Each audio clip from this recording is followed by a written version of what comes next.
दोस्तों, art and culture की series में विविध टॉपिक से कला एवं संस्कृति के छूटे हुए लगभग सभी प्रश्नों के संकलन में यह हमारा दूसरा वीडियो है। हम चलते हैं अपने प्रश्न पर।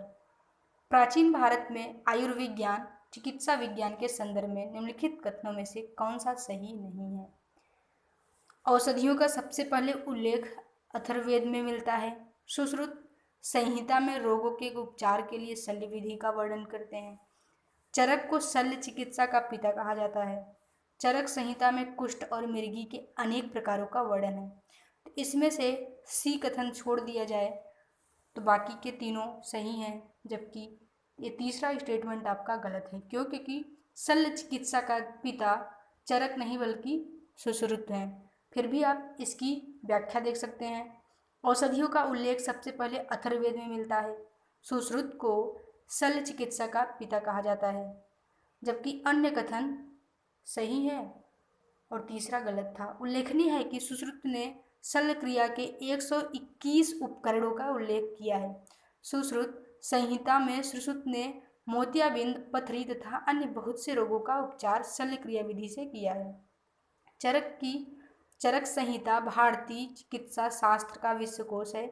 इसमें ज्वर, कुष्ठ, मिर्गी और यक्ष्मा के अनेक प्रकार बताए गए हैं। इस पुस्तक में बड़ी संख्या में उन पेड़ पौधों का वर्णन है जिनका प्रयोग दवा के रूप में होता है। चलते हैं अपने अगले प्रश्न पर। निम्नलिखित कथनों पर विचार कीजिए। आपको बताना है इन दोनों कथन में से कौन सा कथन सही है। आधुनिक गणित का आधार दशमलव प्रणाली है।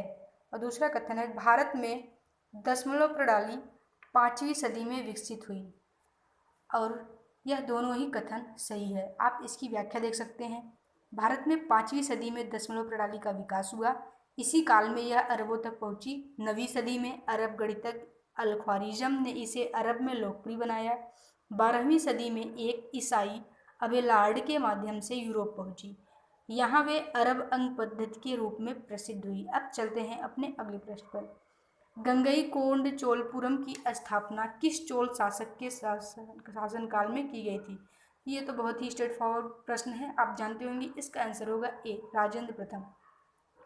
व्याख्या देख लूँ। राजेंद्र प्रथम ने एक सैनिक अभियान कलिंग के रास्ते बंगाल पर किया था। इसकी सेना ने गंगा को पार करते हुए स्थानीय राजाओं को हराया। उसने इस अभियान में समुद्रगुप्त के मार्ग का अनुसरण किया था और विजय स्मृति के रूप में कावेरी के मुहाने पर एक नई राजधानी बनाई, जिसे गंगईकोंड चोलपुरम नाम दिया, अर्थात गंगा के चोल विजेता। चलते हैं अपने अगले प्रश्न पर। निम्नलिखित कथनों पर विचार कीजिए। उपर्युक्त कथनों में से कौन सा है, कौन से कथन सही नहीं है? ये थ्री स्टेटमेंट यहाँ है, आपको बताना है इसमें से कौन सा सही नहीं है। भारतीय व्यापारी गिल्डों श्रेणियों में संगठित थे। मणिग्रामम और नाना देशी प्रमुख श्रेणियाँ थीं। दक्षिण पूर्व एशिया में व्यापार के साथ साथ हिंदू मुस्लिम धार्मिक विचारों का भी समावेश हुआ। अब बताइए इसमें से कौन सा कथन सही नहीं है? सच बताऊं, ये तीसरा सही नहीं है, दोनों कथन इसका सही है। पहला और दूसरा सही है। भारतीय व्यापारी गिल्डों श्रेणियों में संगठित थे। मणिग्रामम और नाना देशी प्रमुख श्रेणियाँ भी थी। जबकि दक्षिण पूर्व एशिया में व्यापार के साथ साथ हिंदू मुस्लिम नहीं बल्कि बौद्ध और हिंदू धार्मिक विचारों का भी समावेश हुआ। आप इसकी व्याख्या देख सकते हैं। हम चलते हैं अपने अगले प्रश्न पर। नहीं, थोड़ा सा देख लेते। दक्षिण पूर्व एशिया के व्यापार में व्यापारियों के पीछे पीछे पुरोहित भी उन देशों में पहुंचे और उन क्षेत्रों में बौद्ध एवं हिंदू धर्म का समावेश हुआ, न कि हिंदू और मुस्लिम का।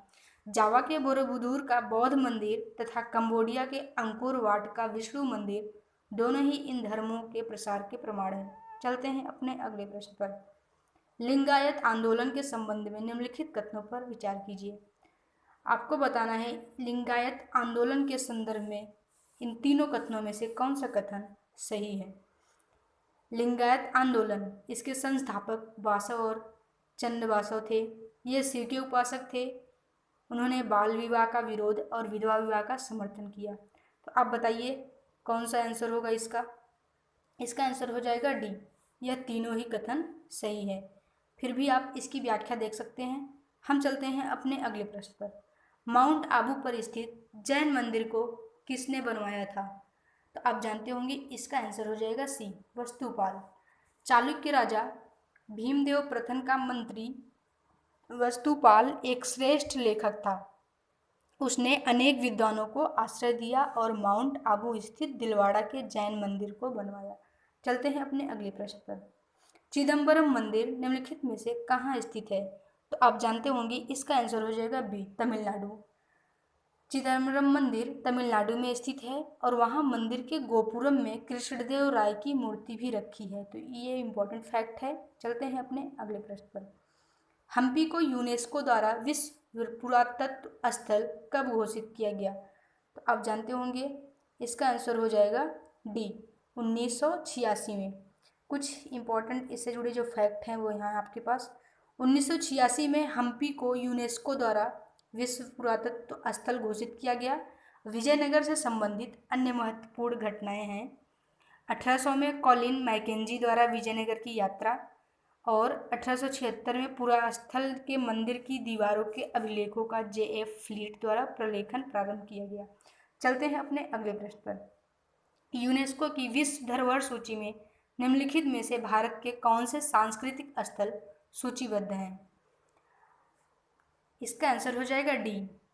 आप मंत्रालय की वेबसाइट पे जाकर के इसे चेक कर सकते हैं, नहीं तो फिर भी जो थोड़ा बहुत यहाँ कलेक्शन दिया है आप उसे अच्छे से देख सकते हैं। हम चलते हैं अपने अगले प्रश्न पर। निम्नलिखित कथनों पर विचार कीजिए। 2 कथन दिया है, आपको बताना है इसमें से कौन सा कथन सही है। आर्यभट्ट ने सूर्य ग्रहण और चंद्र ग्रहण की घटनाओं की व्याख्या की। मेघदूतम कालिदास रचित पद्यात्मक रचना है। तो आप जानते होंगे इसका आंसर हो जाएगा सी। यह दोनों ही कथन सही है, लेकिन देखिए स्टेटमेंट 2 है, ये सच में इम्पोर्टेंट फैक्ट है। मेघदूतम कालिदास रचित पद्यात्मक रचना है, ना कि गद्यात्मक। अगर यहीं गद्यात्मक भी लिखा होता और आप एक झटके में पढ़ते हुए आगे बढ़ जाते तो आपका आंसर गलत हो जाता। और जहाँ हमेशा मैं बोलती हूँ 2 नंबर आपको मिलने को और आप 0.66 नंबर दान करके आएंगे, पता चला पॉइंट से सिलेक्शन रुक गया। चलते हैं अपने अगले प्रश्न पर। कुछ व्याख्या दिया है, आप देख सकते हैं, स्क्रीनशॉट ले सकते हैं। हम चलते हैं अपने अगले प्रश्न पर। प्राचीन भारत में औषधि विज्ञान के संदर्भ में निम्नलिखित कथनों में से कौन सा या कौन से कथन सही हैं? 3 कथन दिया है, आपको बताने से सही कौन सा है। औषधियों का प्राचीनतम उल्लेख अथर्ववेद में मिलता है। रोगों के उपचार के लिए सुश्रुत ने आहार और स्वच्छता पर विशेष बल दिया। चरक संहिता वनस्पतियों और रसायन शास्त्र के अध्ययन के लिए उपयोगी है। यह तीनों ही कथन आपका सही है। आप इसकी व्याख्या देख सकते हैं। प्राचीन भारतीय चिकित्सकों ने शरीर रचना विज्ञान का अध्ययन किया। उन्होंने रोगों के परीक्षण की विधियां विकसित की और उनके उपचार के लिए औषधियां सुझाई। औषधि का प्रथम उल्लेख अथर्ववेद में मिलता है, लेकिन अन्य प्राचीन समाजों की ही तरह उपचार हेतु उल्लिखित उपाय जादू टोने से भरे हुए थे और औषधि का विकास वैज्ञानिक दृष्टिकोण की तर्ज पर नहीं हुआ था। दूसरी शताब्दी ईस्वी में भारत में आयुर्वेद के 2 विद्वानों का आविर्भाव हुआ। वे थे सुश्रुत और चरक। सुश्रुत संहिता में सुश्रुत ने मोतियाबिंद, पथरी और कई अन्य रोगों की शल्य चिकित्सा के तरीके बताए हैं। उन्होंने शल्य चिकित्सा के लिए उपयोग में आने वाले 121 उपकरणों का भी उल्लेख किया है। रोगों के उपचार में उन्होंने आहार और स्वच्छता पर विशेष बल दिया है। हम चलते हैं अपने अगले प्रश्न पर। नहीं, कुछ चीज़ें और भी हैं, आप देख सकते हैं, इसका स्क्रीनशॉट भी ले लेना। चलते हैं अपने अगले प्रश्न पर। वैदिक ग्रंथों में निष्क और सतमान शब्द संदर्भित हैं। इसका आंसर हो जाएगा ए, सिक्के या प्रतिष्ठित वस्तुओं के संदर्भ में है। अब हम अपना अगला प्रश्न देखते हैं। इसके बारे में जो कुछ भी इम्पोर्टेंट फैक्ट है आप पढ़ सकते हैं। इसका अगला प्रश्न है, विजय ने निम्नलिखित कथनों पर विचार कीजिए। आपको बताना इन दोनों कथनों में से कौन सा कथन सही है। विजयनगर शहर की स्थापना हरिहर और बुक्का द्वारा की गई थी। आप सभी जानते ही होंगे यह कथन सही है। उषा परिणयम जामवंती कल्याणम अमुक्त माल्याद की रचना कृष्णदेव राय द्वारा की गई थी। अब शायद ये आपको पता है या न पता हो, लेकिन मैं बता दूँ यह भी कथन आपका सही है। आप आंसर देख सकते हैं, व्याख्या देख सकते हैं। विजयनगर की स्थापना 1336 में संगम राजवंश के हरिहर और बुक्का द्वारा की गई थी। उन्होंने वारंगल के काकतीय शासकों के अधीन सेवा दी थी। वे कंपाली में कारावास में रखे गए थे और उन्हें इस्लाम में मतांतरित किया गया था। बाद में वे संत विद्यारण्य की प्रेरणा से पुनः हिंदू धर्म में लौट आए। उन्होंने अपनी स्वतंत्रता की घोषणा करते हुए तुंगभद्रा नदी के दक्षिणी तट पर एक नया शहर स्थापित किया।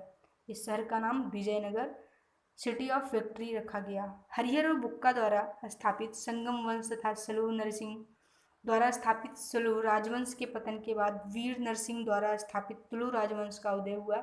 इस राजवंश के सबसे बड़े राजा कृष्णदेव राय हुए, जो साहित्य और कला के महान प्रेमी थे।